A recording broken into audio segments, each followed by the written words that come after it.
தமிழ்நாட்டின் வளர்ச்சி பயணத்தில் ஒருவரையும் பின்தங்க விடமாட்டோம். வெல்வோம் ஒன்றாக.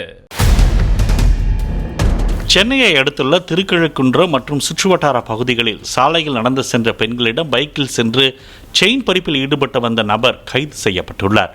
அரசு பள்ளி ஆசிரியை, தனியார் கல்லூரி பேராசிரியை, காவலர் ஒருவரின் மனைவி என பலரிடம் கைவரிசை காட்டிய வினோத்குமார் என்ற அந்நபர் மீது 30க்கும் மேற்பட்ட வழக்குகள் உள்ளதாகவும், வீடு ஒன்றில் பதுங்கியிருந்த அந்நபரை ரகசிய தகவலின் பேரில் பிடித்ததாகவும் போலீசார் தெரிவித்தனர்.